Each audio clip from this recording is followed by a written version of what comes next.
Assalamualaikum warahmatullahi wabarakatuh. Baiklah, mari langsung kita buka surah 2, yaitu surah Al-Baqarah ayatnya 278. Baik, sudah ketemu? Kita baca bersama-sama ayat 278. A'udzu billahi minasy syaithanir rajim. Bismillahirrahmanirrahim. Ya ayyuhalladzina amanu taqullaha wa dharu ma baqiya minar riba وَذَرُوا مَا بَقِيَ مِنَ الرِّبَا إِن كُنتُم مُّؤْمِنِينَ صَدَقَ اللَّهُ الْعَظِيمُ. Bapak dan Ibu yang dirahmati oleh Allah Subhanahu wa taala, kita masih membicarakan perihal riba dan juga akibat atau bahaya riba, di mana riba wajib kita hindari, wajib kita tinggalkan. Dan juga Nabi pernah mengatakan dalam sebuah hadisnya bahwa ada 7 dosa besar yang harus dihindari oleh kita sebagai orang yang beriman, orang Islam. Di antaranya adalah memakan harta riba. Nah, pada minggu yang lalu kita sudah sama-sama baca telaah bersama ayat 277. Kalau bagi orang-orang yang beriman, dia sangat takut pada Allah. Takutnya kepada Allah diantaranya dia berusaha memaksimalkan diri, memantapkan keimanannya dengan diantara bukti amalnya adalah meninggalkan perbuatan riba. Maka Allah jamin hidupnya tidak akan sedih dan juga tidak akan menyesal dunia akhirat. Nah, kalau ayat yang tadi barusan kita baca, surah 2 Al-Baqarah ayat 278, ini ayat Allah Subhanahu wa taala menegaskan, menguatkan, khususnya adalah bagi para hambanya, termasuk diantaranya kita jamaah Masjid Nur Islam, orang-orang yang beriman, bahwa Allah memerintahkan tinggalkanlah riba. Wadharu ma baqiya minar riba. Tinggalkan riba. Tinggalkan sisa-sisa atau bunga-bunga riba. Maka ayat ini kita harus tahu bahwa ayat ini diturunkan oleh Allah Subhanahu wa taala kepada nabi kita, Nabi Muhammad sallallahu alaihi wasallam.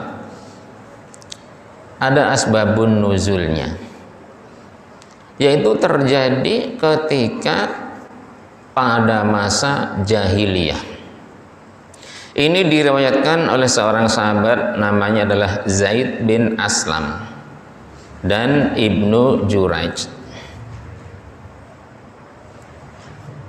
Panjang ya.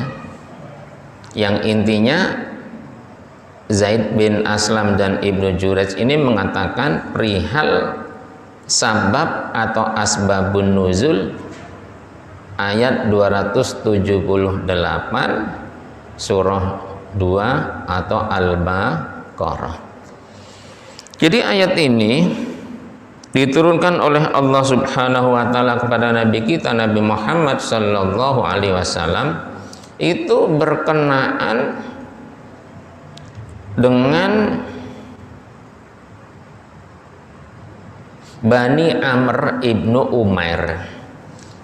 Nah, Bani Amr ibnu Umair ini adalah berasal dari kalangan Bani Thaqif yang punya urusan dengan Bani Mughirah. Bani Mughirah ini dari kalangan Bani Makhzum. Jadi sama-sama berada pada masa jahiliyah.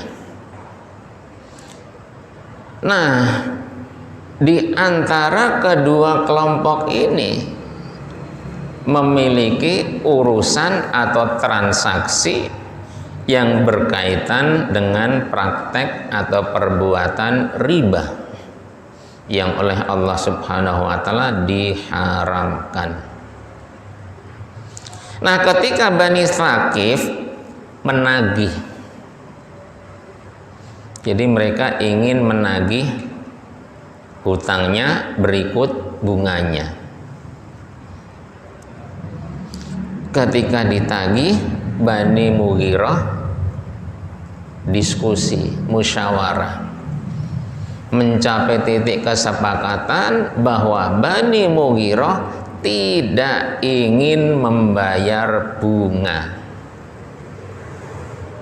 tidak ingin menyelesaikan praktek atau perbuatan riba. Nah, tentunya berontak dong. Siapa? Bani Thaqif. Tapi Islam sudah datang. Nah, mereka semua memeluk agama Islam. Ketika ingin nagih, sudah dalam keadaan Islam, sudah dalam keadaan beriman. Maka naib itu penghulu ya, kota Makkah Al-Mukarramah, namanya adalah Attab ibnu Usaid. Dia kirim surat kepada siapa? Kepada Nabi kita Nabi Muhammad sallallahu alaihi wasallam, yang isinya menceritakan kedua, baik Bani Thaqif maupun Bani Mughirah, perihal utang piutang yang ada unsur riba. Pas Bani Thaqif narik bunganya berikut utangnya, nggak mau bayar, cerita kepada Rasulullah. Maka Attab ibnu Usaid ini langsung mendapat jawaban dari Nabi kita, dari Rasulullah Shallallahu Alaihi Wasallam. Apa jawabannya? Jawabannya adalah ayat ini turun. Mari kita baca. A'udzu billahi minasyaitonir rajim. Bismillahirrahmanirrahim. Ya ayyuhalladzina amanu, wahai orang-orang yang beriman. Nah, kembali kepada tadi, khususnya Bani Thaqif dan Bani Mughirah, karena mereka sudah beriman, walaupun prakteknya jauh sebelum beriman pada masa jahiliyah, tapi belum lunas. Makanya dia kepengen narik, pas ditarik nggak mau bayar karena sudah beriman. Nggak taunya pas ada komplain seperti itu, kirim surat kepada Rasulullah, jawabannya ayat ini. Orang-orang yang beriman, Bani Thaqif, Bani Mughirah, takwalah kalian, takutlah kalian semua Allah, kepada Allah Subhanahu wa ta'ala. Kalian sudah beriman, sudah Islam, sudah Muslim, takwalah, takutlah kepada Allah Subhanahu wa ta'ala. Belum selesai, wadharu, dan tinggalkanlah Jangan ambil, jangan pungut. Apa? Apapun baqiya, yang tersisa, yang masih belum dibayar, minar riba, dari masalah atau urusan praktek riba. Kalian saat ini sudah beriman, sudah menjadi seorang mukmin, seorang muslim, takwalah kepada Allah, takutlah azab Allah subhanahu wa ta'ala. Tinggalin pada masa-masa jahiliyah di mana kalian melakukan perbuatan riba yang diharamkan oleh Allah subhanahu wa ta'ala. Tinggalin. Jadi apapun yang saat ini masih tersisa alias belum selesai urusannya, belum dipungut, belum dibayar, belum dilunasin, terutama bunganya, tinggalin. Stop. Jangan dilanjutkan. Terus kita mungkin mikir, rugi dong kita, diutangnya banyak, ditinggalin begitu aja gitu. Kalau orang beriman nggak takut, kan ayat kemarin udah jelas. Jadi walahum yahzanun, dan juga wala khaufun alaihim. Orang beriman, beramal soleh, nggak ada rasa kekhawatiran, khawatir rugi, wah belum dibayar itu yang riba puluhan juta real misalnya. Nah, kan di Arab itu bisa rugi kita, bisa bangkrut kita. Tapi karena sudah beriman, rasa khawatirnya lenyap, rasa sedihnya hilang, Allah hilangkan. Karena ini adalah perintah siapa? Perintah Allah subhanahu wa ta'ala. Sudah beriman kalian, sudah Islam kalian, praktek riba harus dan wajib ditinggalkan. Jangan diterusin. Sudah Islam, sudah haji juga, masih mungut riba juga. Na'udzubillahi min dzalik. Emang ada? Wallahu a'lam. Kita nggak usah nunjuk kanan, nunjuk kiri, ke atas, ke bawah, nggak usah. Kalau seandainya ada Pak Haji, Bu Hajah masih praktek begitu, wes ben urusan wae sendiri mereka. Tapi kalau kita kepengen ngasih tahu, monggo silahkan kita dakwah, kan wajib juga kan, kasih tahu minimal sekali. Jadi kasih Pak Haji sudah ke Mekah loh, sudah ke Madinah, ke makam Rasulullah loh, praktek seperti ini dosa gede, tinggalin, tobat Pak Haji, gitu diingetin, wajib buat kita dakwah. Maka Allah tutup, in kuntum, kalaulah memang kalian mukminin, benar-benar beriman. Kalau kalian imannya nggak setengah-setengah, Islamnya nggak setengah-setengah, ya masih cium-cium, masih nyerempet-nyerempet riba. Tapi kalau kalian sudah benar-benar beriman, sudah benar-benar Islam, wadharu ma baqiya, tinggalin apapun, sisa apapun, berapapun, walaupun belum dipungut, belum diambil, stop. Jangan dilanjutin. Maka Nabi pernah mengatakan dalam sebuah hadis yang bunyi hadisnya seperti ini. Wa qala ibnu Abi Hatim. Wa qala, dan telah berkata Ibnu Abi Hatim an Sulaimana, yaitu dari Sulaiman Banil Ahwas, yaitu anaknya dari bapak Ahwas. Qala, dia telah berkata khotbah, telah berkhutbah. Siapa? Nabi kita, Nabi Muhammad sallallahu alaihi wasallam. Fi hajjatil wada'i, posisi khutbah Nabi adalah ketika haji, menunaikan ibadah haji atau haji wada. Jadi haji terakhir, haji pamit.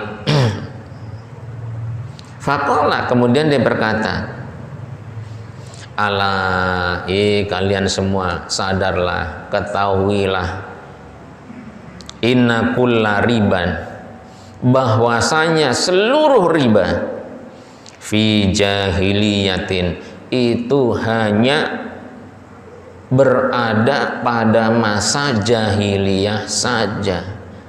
Jadi seharusnya karena Nabi sudah mengatakan ini, seharusnya riba stop waktu zaman jahiliyah. Tapi nyatanya hingga hari ini, wallahu alam, sampai hari kiamat atau sampai kapan kita nggak tahu, nyatanya praktek riba masih berjalan, continue, terus menerus. Bener nggak? Jadi Nabi mengatakan riba itu hanya di zaman jahiliyah saja. Bahkan Nabi melanjutkan hadisnya, maudhu'un, sudah dihapus, dibusek, didelet, ditiadakan, angkum, dari kalian semua, kullahu, kabeh, all, selamanya, semuanya udah dihapusin, seluruh praktek riba. Jadi Nabi mengatakan udah dihapus. Jadi hanya di zaman jahiliyah saja praktek riba atau perbuatan riba, dan itu udah dihapus semua dari kalian.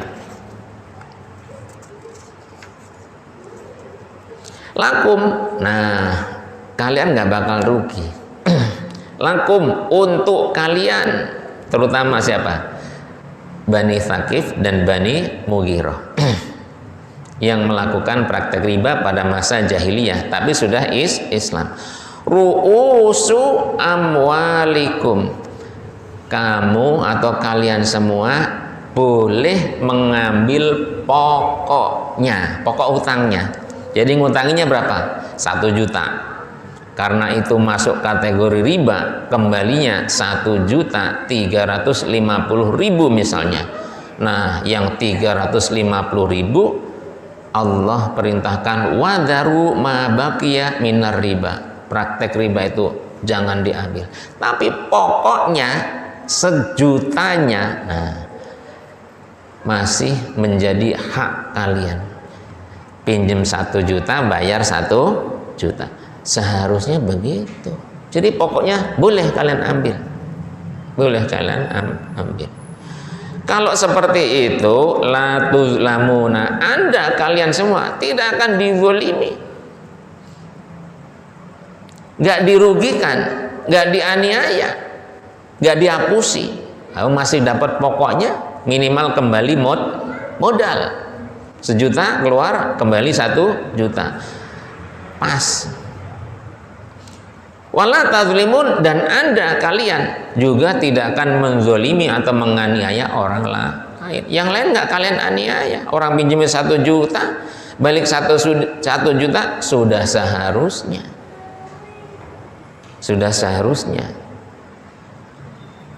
Jadi jangan sampai lebih daripada itu. Nah, kita kepengen tahu nggak? Jadi ada peristiwa pertama praktek riba yang dihapus, itu ribanya siapa? Hadis ini dilanjutkan, wa awwalu riban, riba yang pertama, maudhu'un, yang telah dihapus ya pada masa Rasulullah, ribal Abbasi, yaitu ribanya Al-Abbas ibni Abdul Muttalibi, yaitu bin Abdul Muttalib. Maudhu'un, dihapus, kullahu, semuanya. Jadi ternyata riba yang pertama dihapus pada saat itu adalah ribanya Al-Abbas bin Abdul Muttalib. Nah, seharusnya praktek itu udah nggak ada hingga hari ini, udah dihapus. Artinya dihapus, Rasulullah sudah melarang, Allah sudah menurunkan ayatnya. Nah, sekarang bagaimana dengan orang-orang sudah turun ayatnya, turun perintahnya, tapi tetap bandel, tapi tetap melakukan praktek perbuatan riba, alias susah dikandani. Kita baca ayat selanjutnya. A'udzu billahi minasy syaithanir rajim. Bismillahirrahmanirrahim. Fa illam taf'alu fa'dhanu biharbim minallahi wa rasulih wa in tubtum falakum ru'usu amwalikum la tazlimuna wa la tuzlamun. Shadaqallahul azim. Kalau yang tadi hadis, sekarang ayatnya jelas. Jadi ada di ujung ayat la tazlimuna wa la tuzlamun. Fa illam taf'alu, maka setelah turun ayat Allah surah 2 Al-Baqarah 278, di mana khususnya Anda Bani Thaqif, Bani Mughirah yang beriman diperintahkan oleh Allah tinggalin sisa-sisa riba sekalipun belum diambil. Kalau kalian benar-benar beriman kepada Allah, beriman kepada Rasulullah dan juga ayat-ayat Allah Subhanahu wa ta'ala. Nah, ternyata ada fa'illam taf'alu, kalau Anda tidak melaksanakannya. Jadi nggak melaksanakan perintah Allah Subhanahu wa ta'ala. Disuruh ninggalin jangan pungut sisa bunga dari riba. Perintahnya kan itu. Kalau Anda nggak melaksanakannya, maka ketahuilah fa'dhanu, sudah jelas kalian berarti mengizinkan, mengumumkan diri, apa yang, atau memberanikan diri, bahasa yang lebih ekstrim, nekat. Nekat apa? Biharbin, yaitu nekat ngajak perang, minallahi, dengan Allah Subhanahu wa ta'ala, wa rasulihi, dan rasulnya Allah, utusan Allah, khususnya Nabi kita Nabi Muhammad sallallahu alaihi wasallam. Berarti kalau kalian beler, kalian dablek, kalian tetap praktek berbuat riba, berarti memang ngeyel, memang angel. Berarti kalian berani alias menantang perang dengan Allah dan Rasulnya. Tuh,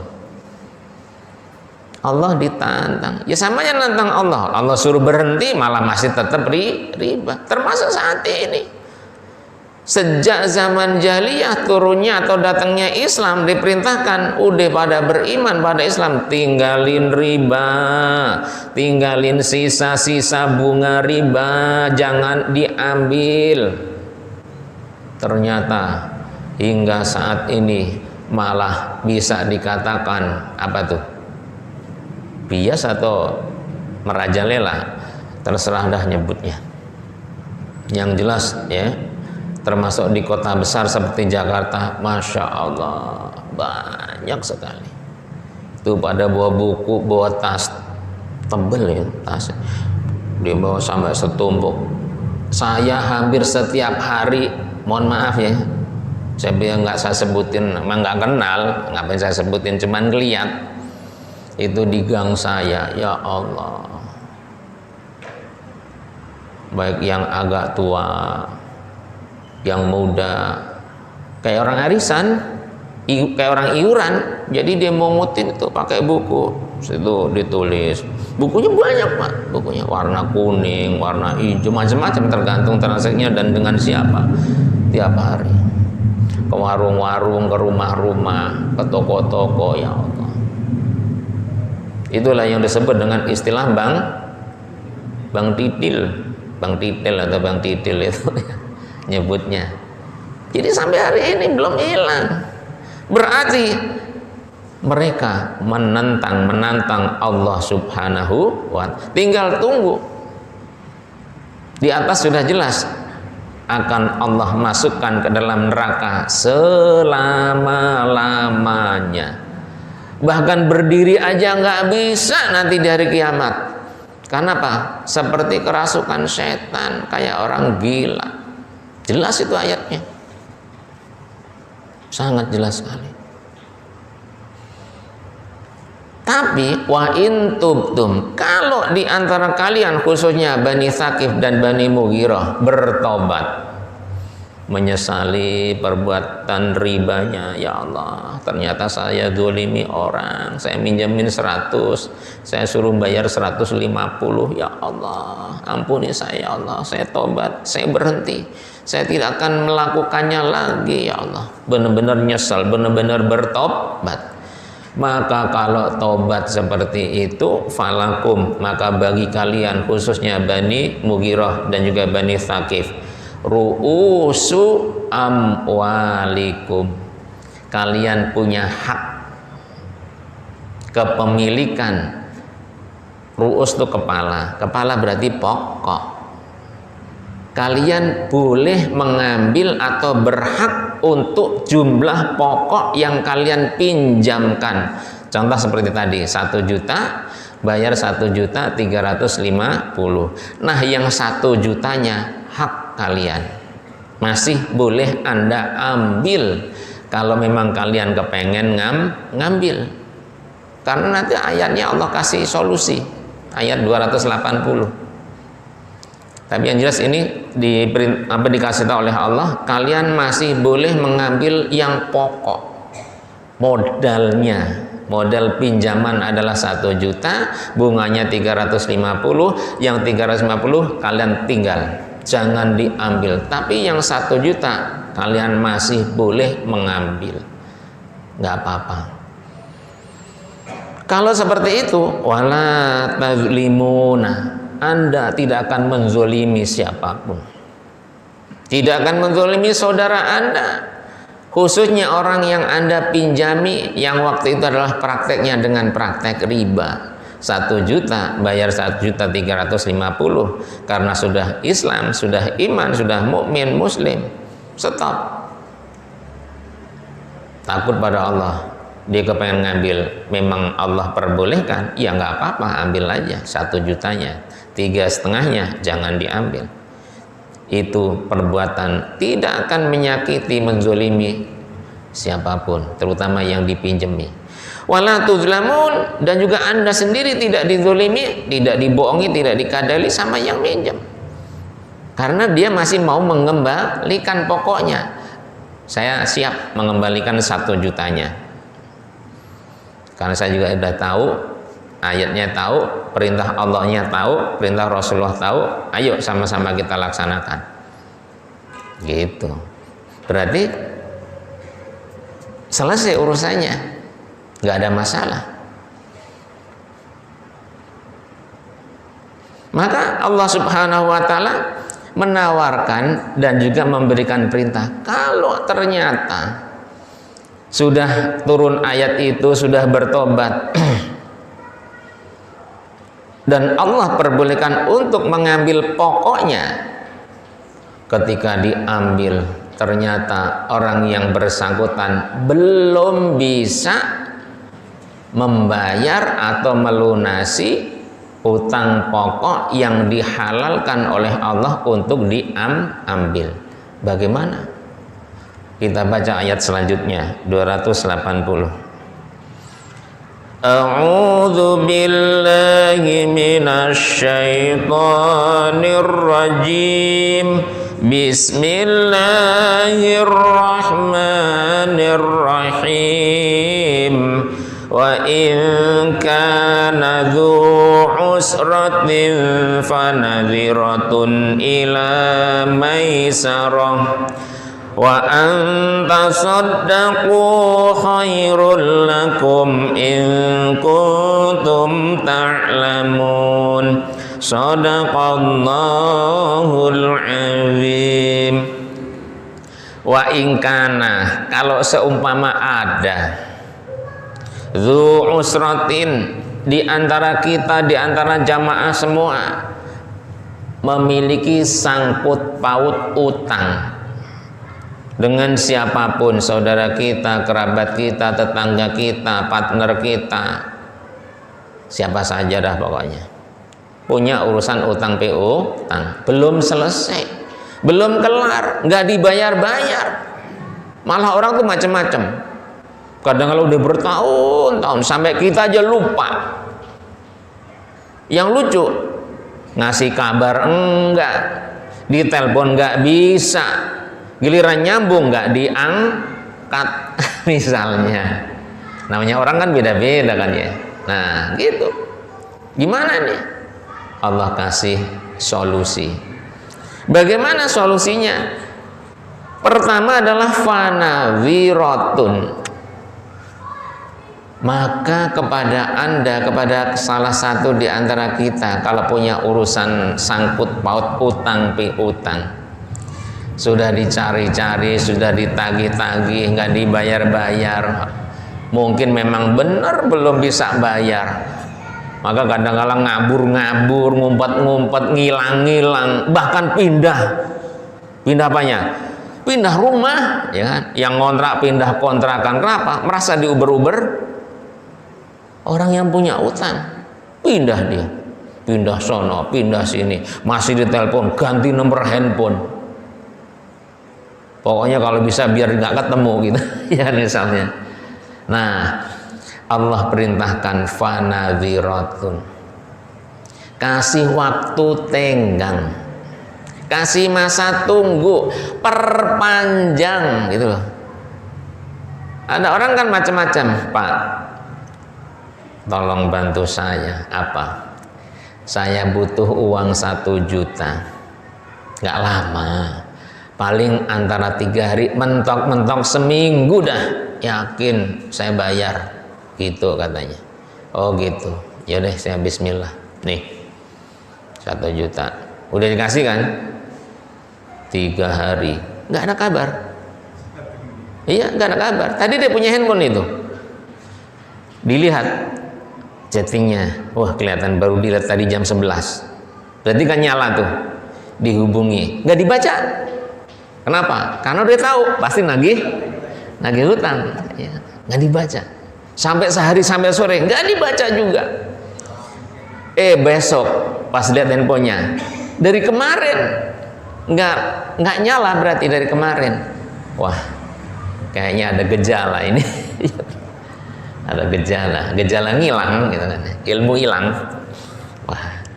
Nah, kepada kita Allah perintahkan ini, kasih tenggang waktu, bilang ke orang nyalah atau tidaklah dalam hati kita, ngasih kelonggaran. Ya Allah, saya longgarkan waktunya, terserah saudaraku nggak bisa dihubungi, tahu di mana dia, tak longgarin waktunya, bayar kapan saja terserah. Walaupun ngomong sendiri, habis dihubungi nggak bisa, ya kan? Dicari juga nggak ketemu, udah ngomong sendiri. Ila maisarah, sampai dia bisa ketemu, bisa bayar utang, punya kemudahan, punya duit untuk melunasi hutangnya. Ini perintah Allah Subhanahu wa Ta'ala. Begitu. Jangan dikata-katain, orang kok nggak tahu diri, sudah ditolong, sudah dibantu, dipinjemin, pakai ngilang-ngilang, ampun dah ente, misalnya gitu. Jangan, Allah nggak perintah begitu. Yang Allah perintahkan kasih waktu. Jadi kita harus berbangga, berlapang dada, berlapang diri, sabarlah, legowolah. Jangan kayaknya duit kok ya itu tok gitu loh, yang ada yang kita pinjemin doang, katanya ngubernya ya Allah setengah mati, kayak nggak ada duit lagi misalnya gitu. Walaupun itu adalah hak kita, tapi Allah perintahkan begini, kasih tenggang waktu, kasih keluasan waktu, perpanjang, kalau perlu unlimited kayak tadi tuh, terserah kapan saja, terserah mau bayar, ya kan? Nah itu yang pertama. Nah yang kedua, ini hebat, Wa anta saddaqu, atau yang kedua, utang yang kita utangkan kepada saudara kita, siapapun teman kita, partner kita, siapa sajalah yang punya utang dengan kita, walaupun janji tadi sehari, 2 hari, 3 hari, seminggu dan seterusnya, udah kita kasih tenggang waktu sampai tidak terbatas, terserah kapan saja, nggak taunya nggak nongol-nongol juga. Nih jalan yang paling ampuh dan hebat dan dahsyat, kita sedekahin, baik ngomong ke orangnya atau tidak ngomong kepada orang yang kita kasih pinjaman, jadi diterima oleh Allah Subhanahu wa taala. Jadi kita niat sendiri, ya Allah, saudaraku yang saya pinjami uang 1 juta, ya Allah, hilang ya Allah, misalnya, ya kan ya, saya udah berusaha nyari nggak ketemu, ya Allah, saya perpanjang waktunya luas kapan saja juga nggak ketemu, ya Allah, hari ini ya Allah Engkau adalah saksiku, aku sedekahkan utang, sampai merinding saya. Aku sedekahkan utangku kepada saudaraku yang saya cari-cari belum ketemu, ya Allah. Terserah mau sebutin, separuh misalnya, 1/3 misalnya, 2/3 misalnya, seluruhnya misalnya, Allah nyatakan khairun, itu lebih top, the best, luar biasa, lakum, untuk kalian, untuk kita semua. Tuh Allah yang ngasih tahu. Makanya kenapa kepada kita, ketika ada di antara saudara kita sejak zaman Rasulullah, ada orang meninggal dunia, salah satu khutbah dalam ketika menyambut prosesi pelaksanaan penghantaran sholat dan seterusnya sampai mengantar ke kuburan untuk jenazah, disebut masalah hutang hutang.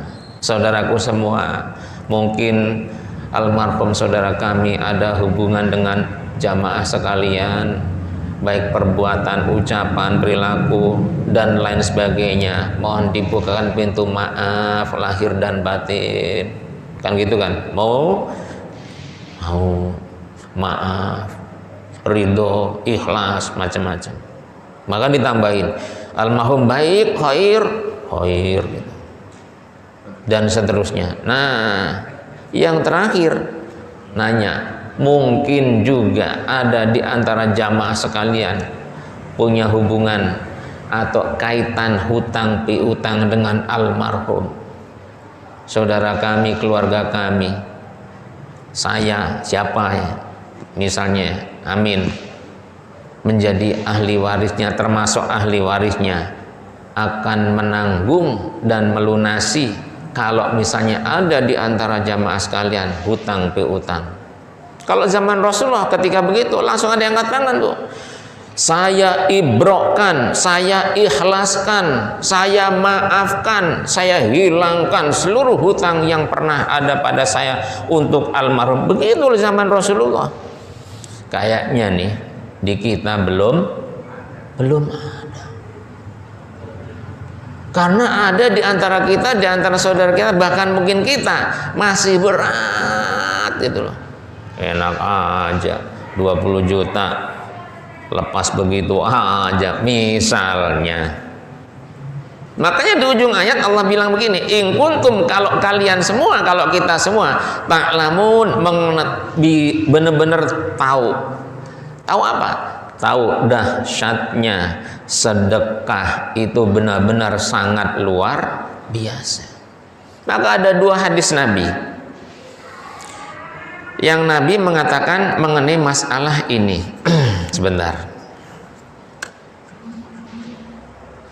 Jadi Nabi pernah mengatakan dalam sebuah hadis, yaitu dari Imam Tabrani, haddatsana darinya, yaitu pernah mengatakan dari Rasulullah yang bunyinya, udah Isa? Belum ya?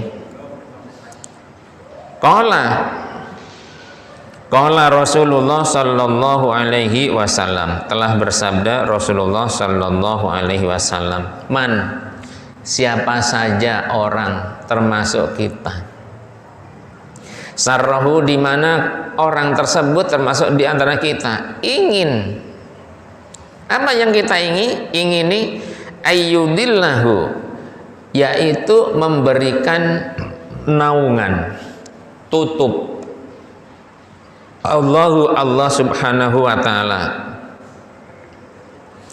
yaumun, yaitu hari, la dhilla, di mana pada hari itu tidak ada tutup, illa zilluhu, melainkan hanya tutup dari Allah subhanahu wa ta'ala.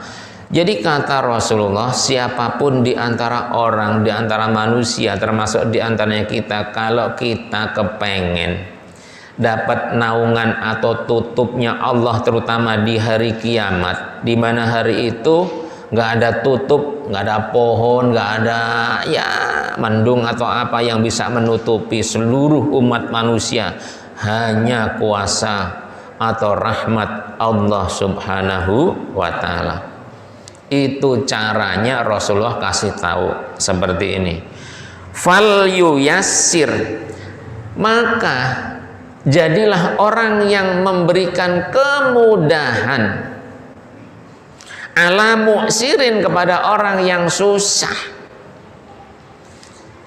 auliyadha, atau memberikan maaf, anhu, dari hutang orang yang susah. Tuh, jadi kita kalau kepengen dapat naungan Allah, permudahlah orang lain, saudara kita yang udah nyata-nyata sulit kehidupannya, susah kehidupannya, banyak kebutuhannya, butuh bantuan kita. Makanya ada hadis, wallahu fi aunil abdi madamal abdu fi auni akhihi. Allah subhanahu wa ta'ala akan senantiasa membantu hambanya, di mana hambanya itu selalu membantu saudaranya yang lain, terutama yang membutuhkan atau yang kesulitan. Atau ada orang yang susah, apalagi dia berhutang, bebaskan, maafkan, anggap lunas. Allah berjanji melalui Rasulullah, nanti di hari kiamat kita akan dapat tutup, naungan dari Allah subhanahu wa ta'ala. Matahari kan dikabarkan, diceritakan dekat sekali, sampai kiai saya dulu menceritakan tuh dekatnya matahari itu sejengkalan gitu. Itu kayak opo. Sekarang aja panas mendung yang tingginya kayak gitu, rasanya panasnya kayak gitu. Kita pulang ke rumah nggak pasang AC, nggak full gitu loh, misalnya sekarang. Lah itu nanti di hari kiamat, kalau misalnya segitu panasnya matahari kayak apa? Ya manusia bukan gosong lagi, angus kali. Tapi ada orang tuh kul-kul saja, dingin-dingin aja, sejuk-sejuk saja. Siapa dia? Di antaranya adalah orang yang memberikan kemudahan, memudahkan urusan saudara kita yang susah, nolong bantu orang susah, termasuk membebaskan, memaafkan hutang saudara kita, terutama yang hutang dengan kita atau hutang dengan orang lain. Wow, pelunas hutang, kalau perlu pasang plang, pelunas hutang. Yang datang saya yakin tuh bejibun tuh baris itu, silahkan datang siapapun Anda yang punya hutang. Saya yakin kalau ada di dekat masjid kita ini, langsung kayaknya sehari itu nggak kelar itu. Kenapa? Daftar semua. Dan itu perintah siapa? Perintah Allah. Kalau kita tahu, ya tahu apa? Tahu dahsyatnya. Maka pernah saya ceritakan, kalau nggak salah udah lama ya. Jadi ada di antara orang, dia itu sukses dalam kehidupannya, dan ternyata dia pernah punya sangkut paut utang dengan salah satu teman saudaranya. Ya, pokoknya pernah lah, tahu pas kumpul dia mungkin dagang apa, dibantu, dipinjemin, untung rugi, bangkrut, dan seterusnya macam-macam. Nah, sesuai perjalanan hidup, dia lebih mendekatkan diri pada Allah, dan juga infak sedekahnya luar biasa, ibadahnya luar biasa, pokoknya dekat pada Allah. Allah mudahkan segala urusannya, sehingga dia benar-benar sukses.